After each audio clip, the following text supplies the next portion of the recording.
The story starts with the main character, Yuta Asamura, having a busy day at work. When he gets home, his father, Taichi Zamura, tells him that he's getting married again. He explains that the woman he's marrying worked at a place his boss dragged him to, and she took care of him when he was drunk. Yuta asks if his father is sure she's not deceiving him, to which his father responds that she isn't like that. He also mentions that Yuta will meet her tonight after work when everyone gets together. Later, Yuta tells his father that although this news is sudden, he is calm and believes that as long as his father is happy, that's what matters. However, his father tells him that things will change because now he will have a little sister, the daughter of his father's new wife. That evening, they all gather, and Yuta finally meets the woman his father is marrying, Akiko as. She apologizes for the timing, knowing Yuta is busy with work, but he reassures her not to worry. Akiko then introduces her daughter, Saki Iase. Yuta realizes Saki is his age, she's 17 and a second-year high school student. Akiko apologizes for the confusion, explaining that Saki doesn't like having her photos taken because she always thinks she looks bad in them. Yuta and Saki later talk alone at the drinks area.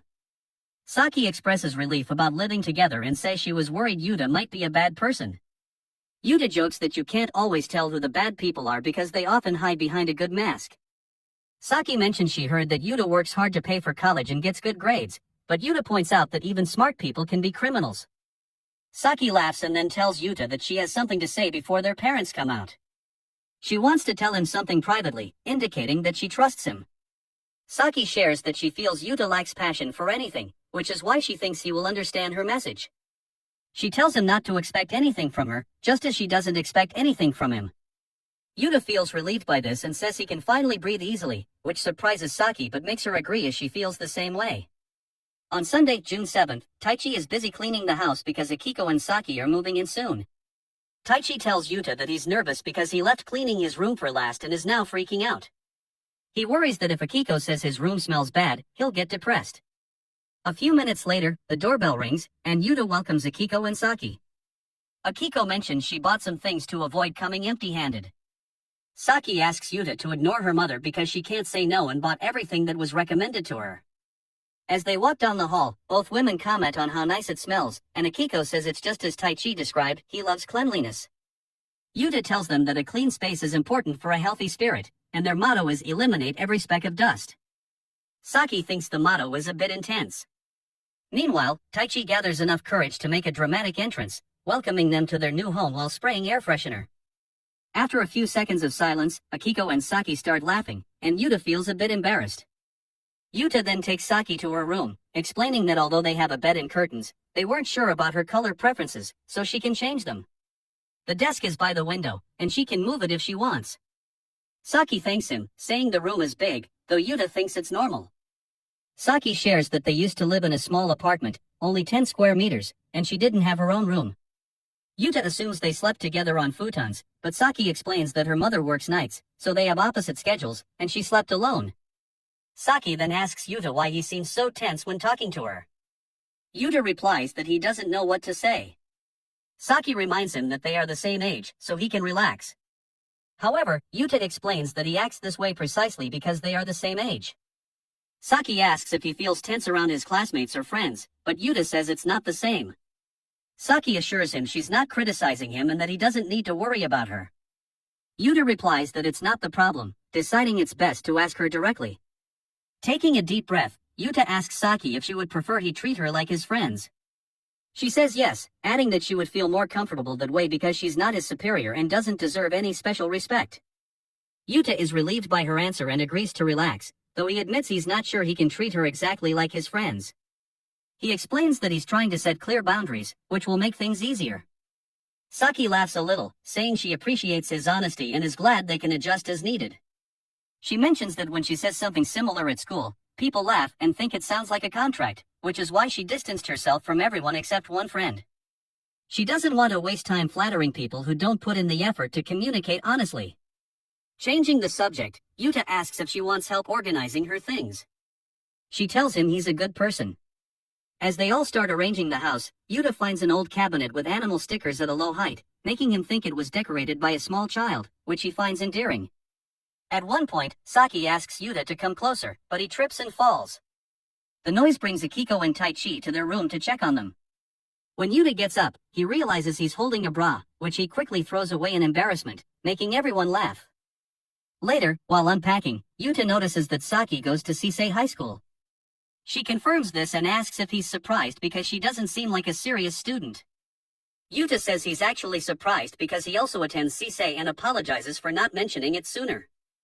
Saki tells him there's no need to apologize. Yuta also mentions that at school, he might pretend they don't know each other, but Saki says she doesn't mind and understands it might be easier for him. Before Yuta can ask more about it, his phone starts ringing.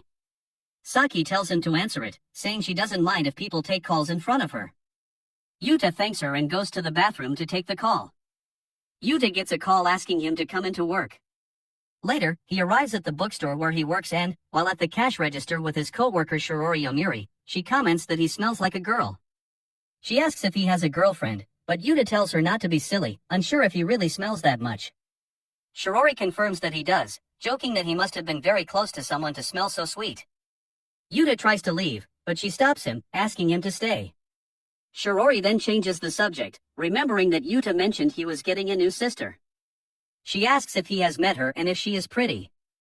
Yuta replies that she is, which makes Shirori tease him further, urging him to enjoy his youth and suggesting that something could happen between them. Yuta, having attended all-boys schools, insists he doesn't have time for impure thoughts and finds it complicated, admitting he doesn't know how to act around siblings. Shirori advises him to just be himself, which Yuta ponders. That night, Yuta walks home, takes off his shoes, and quietly heads to his room. He notices Saki in the living room and tells her he's home, as it's polite to announce one's return. Saki, not used to having anyone to greet at home, apologizes, explaining that she doesn't know how to respond. Yuta just nods, prompting Saki to comment on his sudden seriousness.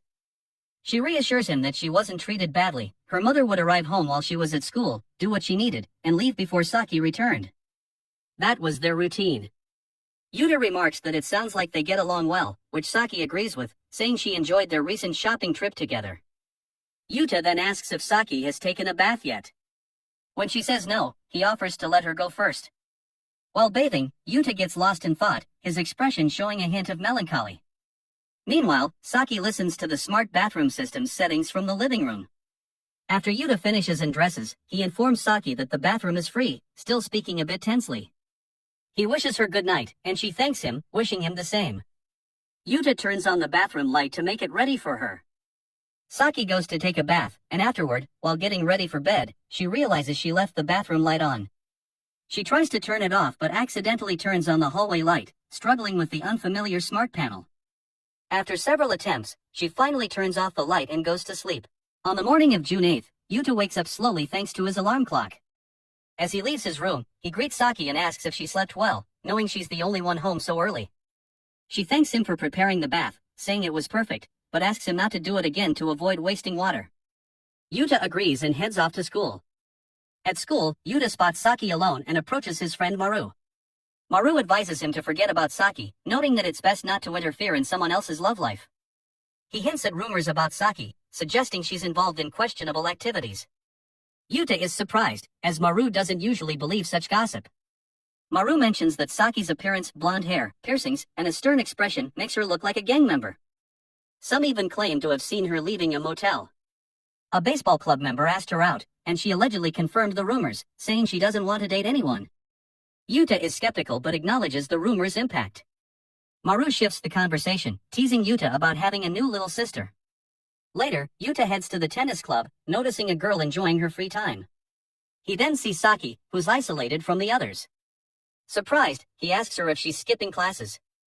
She removes her earphones, wondering why he's talking to her.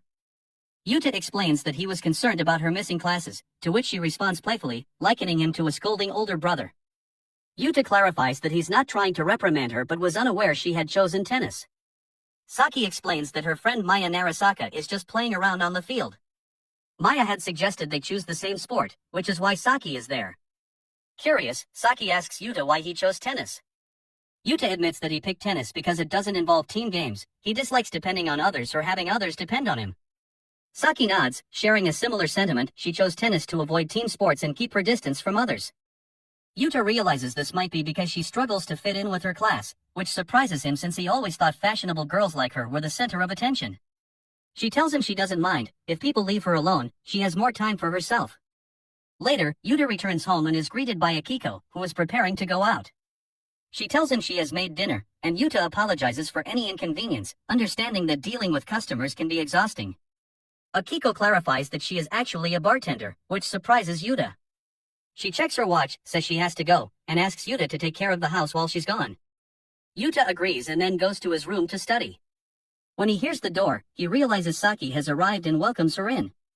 Seeing him studying, she turns on the light and remarks that it's impressive he balances studying and working. She then asks if he knows of any well-paying part-time jobs, as she needs money but doesn't want to overwork herself. She hopes to find something that pays around 10,000 yen for a few hours of work. Yuta doubts any normal job would pay that well and expresses his skepticism. Saki mentions she might have to continue with her sales, which Yuta misunderstands, thinking she means selling herself. He subtly advises her to take better care of her body. Saki responds that she takes good care of herself and wants to earn a lot of money for that very reason. Yuta then asks if she would say that in front of her mother, and Saki confidently replies that she would, believing her mother would be proud of her maturity. She asks if Yuta didn't feel the same pressure to grow up quickly and assumes he must have impressed his father from a young age. This confuses Yuta further, and he recalls that Saki mentioned a job the day before, leading him to realize there was a misunderstanding.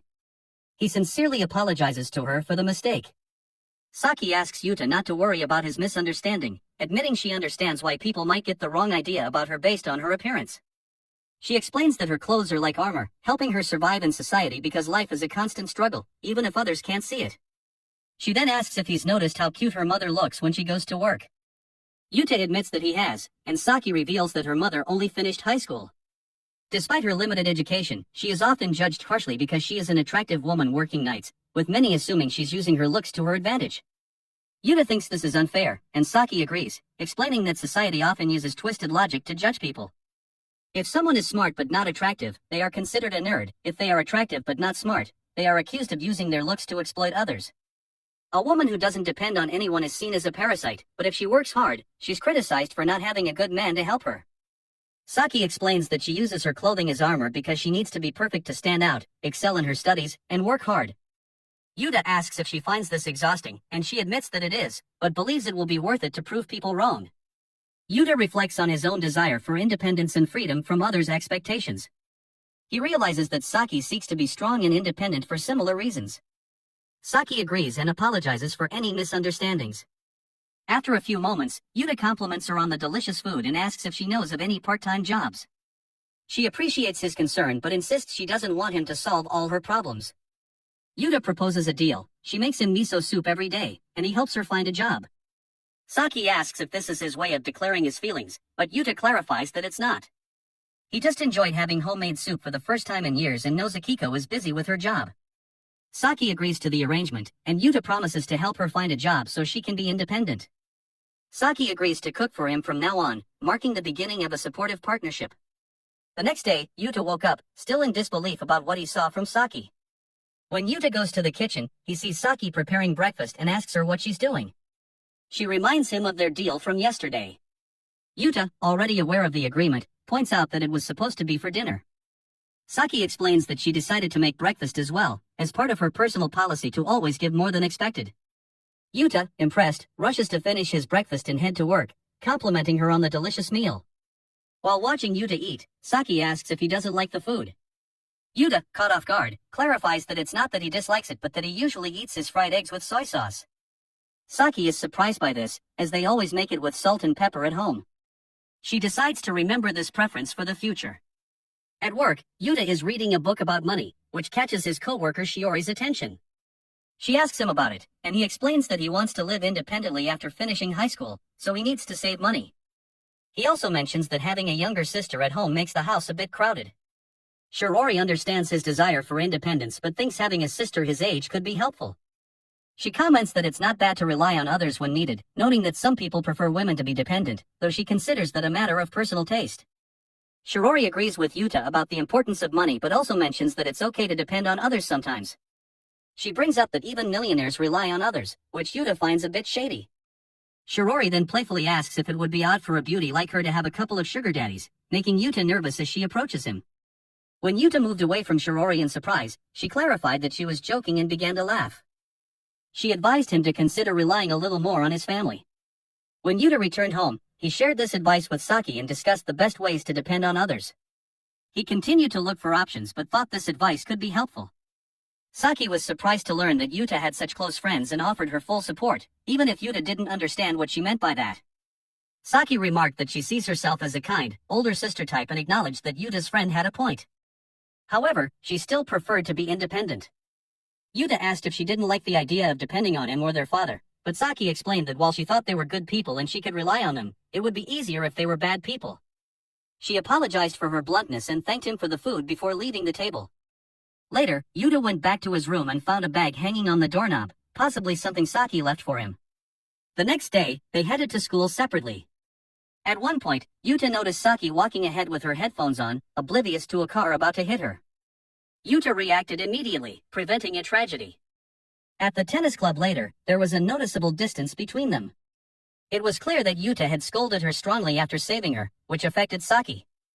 Despite the uncomfortable experience, Yuta continued to worry about her. When it began to rain, he gave her his umbrella, resulting in him arriving home soaked. After showering and changing, he went to the living room, where he saw Saki with her friend Maya.